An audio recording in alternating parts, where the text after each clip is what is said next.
శ్రీ బాల త్రిపుర సుందరి దేవి కుంకుమార్చన యాగంలో పాల్గొనండి. సర్వ కష్టాలు తొలగి శుభ ఫలితాలు పొందండి.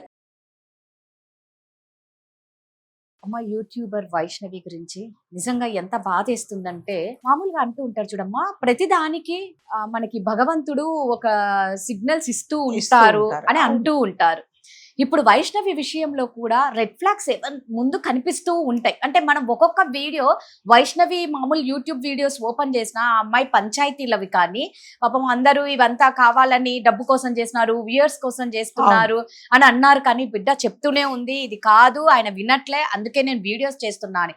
అంటే ఎన్నో పంచాయతీలు అయిపోయినాయి గత 2 నెలల నుంచి అమ్మ.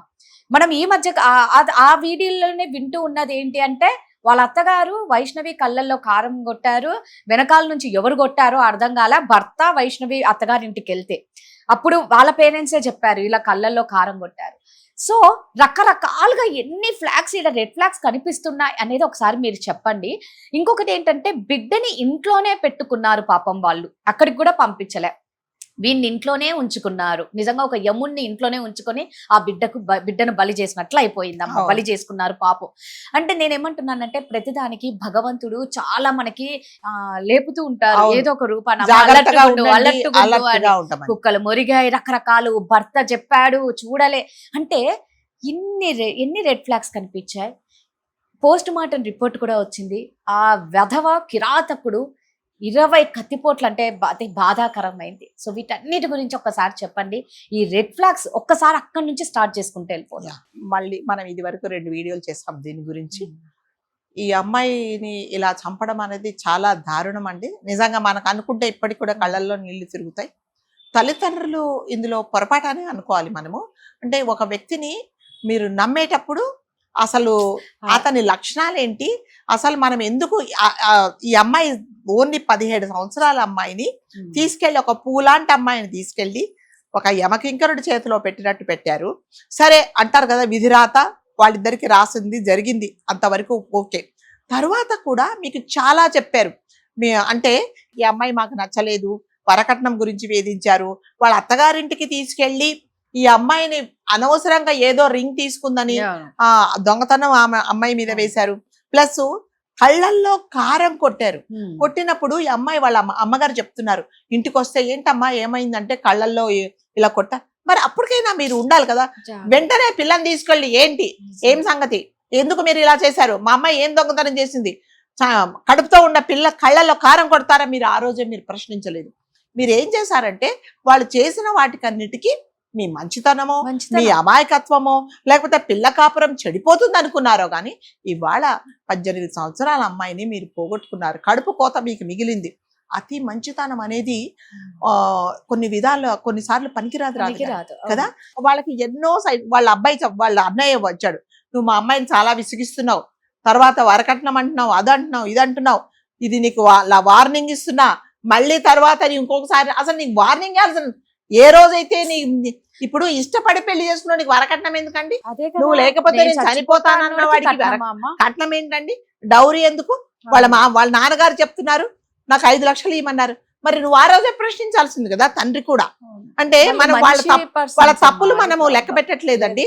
అంటే మనము అతి మంచితనము ఏమను ఇదన్నిటికీ కన్సిడర్ ఏం చేశారంటే అమ్మాయి పోని మంచివాడు అనేది కాదు, కానీ వాడి వెనక ఎన్ని కుట్రలు చేస్తున్నారు అంటది కూడా. అమ్మ ఒక వీడియో కూడా ఉంది వైష్ణవి చూస్తే, వాళ్ళ పంచాయతీ అమ్మాయి వీడియో యూట్యూబ్ లో చూడు ఏం విచారించకుండా నాకు చేసేసినారు. అవును, అంటే అందుకే అటు అమ్మాయి టైం తీసుకుందండి, టైం తీసుకుంది, నన్ను ఆలోచిస్తాను అన్నప్పుడు వీడు ఒక పెద్ద డ్రామా ఆడాడు, ఏమని నువ్వు లేకపోతే.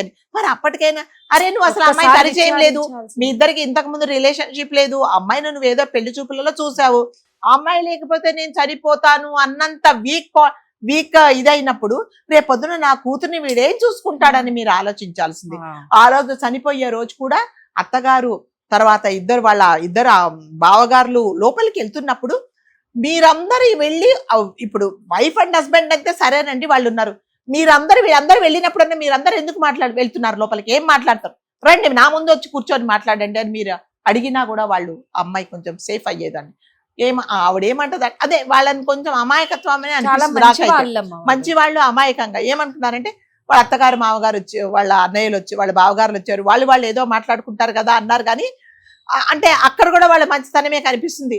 మరి ఇదివరకే నీకు వాళ్ళ కోడల మీద మీ కూతురు మీద మంచి అభిప్రాయం లేదు, ఎంతసేపు వచ్చి అమ్మాయిని మీరు అరెస్ట్ చేస్తున్నారు, మీ కొడుకులు అదేంటి వార్నింగ్ ఇచ్చారు, తర్వాత మీరు కూడా ఎన్నోసార్లు చెప్పారు నువ్వు ఇంటికి రావటం లేదు, నువ్వు ఎక్కడ ఉంటున్నావు, నీ ఫోన్ నంబర్ ఏంటి, నువ్వు ఎవరితో మాట్లాడుతున్నావు అన్నప్పుడైనా మీరు కనీసం ఎందుకు ఇలా చేస్తున్నాడని మీరు ఆలోచించుంటే ఇవాళ మీకు ఈ కడుపు కోత ఉండేది ఆ కాదు. బిడ్డను పొడిచేటప్పుడు కూడా కాళ్ళు పట్టుకుందంటమ్మా, నన్ను చంపొద్దు, నన్ను ఈ ప్రాణంతో అన్నా వదిలే, మా అమ్మ వాళ్ళు నన్ను మా అమ్మ హాస్పిటల్ వాళ్ళు నేనేం తీసుకెళ్తారు, నీ చెప్పను, జోలికి నీ రాను, రాను. నిన్ను ఏమన్నారు, నన్ను ఎక్కడైనా పొడుచు, ఇంకోటి రాదు గారు, నన్ను ఎక్కడైనా పొడుచు, కడుపు మీద పడవకు అన్నప్పుడు బాధ నిజంగా వాడు అంటే ఇవాళ ఏదో పెద్ద సీరియస్ గా ఉన్నాడు, జ్వరం వస్తుంది, మోషన్స్ అవుతున్నావు, ఒక అమ్మాయిని నీ కట్టుకున్న భార్యను వెంటపడి పెళ్లి చేసుకున్న అమ్మాయిని, కడుపుతో ఉన్న అమ్మాయిని 20 సార్లు మరి పొరపాటున కూరగాయలు కట్ చేస్తుంటే ఒకవేళ పొరపాటున మనకు ఒక చోట టచ్ అయితే పెద్ద కట్టు కట్టుకొని నిజంగా నొప్పిగా ఉంటుంది.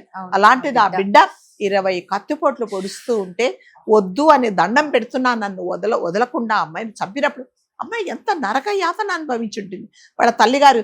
అయితే మళ్ళీ వీడు ఒక డ్రామా ఏమాడాడంటే లోపల నుంచి ఏంటో కేకలు వినిపిస్తున్నాయి వెళ్ళి చూడు అంటే ఈ అమ్మాయి వెళ్తే యాజ్ ఆఫ్ వాళ్ళిద్దరు వైఫ్ అండ్ హస్బెండ్ చాలా సంతోషంగా ఉన్నప్పుడు వీళ్ళు డిస్టర్బ్ చేసినట్టు నవ్వుకుంటూ బయటకు వచ్చాడట. అంటే అప్పుడు వాళ్ళ భార్య ఏంటి వాళ్ళిద్దరు ఏదో సరదాగా ఉన్నారు, బయటకు వస్తున్నాయి, నువ్వు వెళ్ళి వాళ్ళేదో సరదాగా ఉన్నారు ఇద్దరు అని వీళ్ళు అనుకున్నారు. సో ఇన్ని డ్రామాలు ఆడుతున్నప్పుడు కనీసం అంటే నేను ఒకటే పాయింట్ చెప్తాను అది గారు, ఎప్పుడైతే ఆ అమ్మాయి రూమ్ లోకి వాళ్ళ అత్తగారు వాళ్ళ బావలు వెళ్ళినప్పుడు మీరు అప్పుడే ఆపాల్సింది. ఇప్పుడు 4-5 వెళ్ళి రూమ్ లో కూర్చొని ఏం మాట్లాడతారు? మీరు నిజంగా మీ అందరికి సామరస్యంగా ఉండి మీరందరూ మంచిగా అమ్మాయిని ఒక కోడల్లాగా చూస్తే మనకెందుకు ఏదో వాళ్ళ ఇంటి విషయాలు. మీ అమ్మ ఆల్రెడీ నీ కూతురు మీద వాళ్ళు ఒక కక్ష పెంచుకున్నారు, వాడు ఒక వార్నింగ్ ఇచ్చాడు 3 రోజులలో నీ కూతురు 3 రోజుల్లో చంపేస్తానంటే అన్నాడు. మరి అప్పుడైనా మీరు జాగ్రత్తగా ఉండాల్సింది కదా. సో దీని మూలాన మనం చెప్పడం ఏంటంటే కొన్ని భగవంతుడు మనకు ఒక సూచనలు కొన్ని తెలుస్తూ ఉంటాయి అన్నమాట. అప్పుడైనా మనం జాగ్రత్తగా ఉంటే నిజంగా అమ్మాయి ఏమన్నా బతికేది. పోస్ట్ మార్టం రిపోర్ట్ లో అదే వచ్చిందండి, 20 కత్తిపోట్లు ఉన్నాయి, నన్ను చంపొద్దని వేడుకుంది. సో కాబట్టి మనం అందరము ఏం అంటే ఎప్పుడైనా ఎంత శత్రువు అయినా వాళ్ళ చావు మనం కోరుకోకూడదని అనుకుంటాం. కానీ వీడి విషయంలో మాత్రం అతి కిరాతకంగా అమ్మాయిని ఎలా చంపాడో అలాగే ఇతన్ని కూడా చేస్తే గానీ వేరే వాళ్ళకి అంటే ప్రతి చోట చంపేస్తున్నారు, బయటకు వచ్చేస్తున్నారు, మళ్ళీ పెళ్లిళ్ళు చేసుకుంటున్నారు, అయిపోతున్నది అంతే.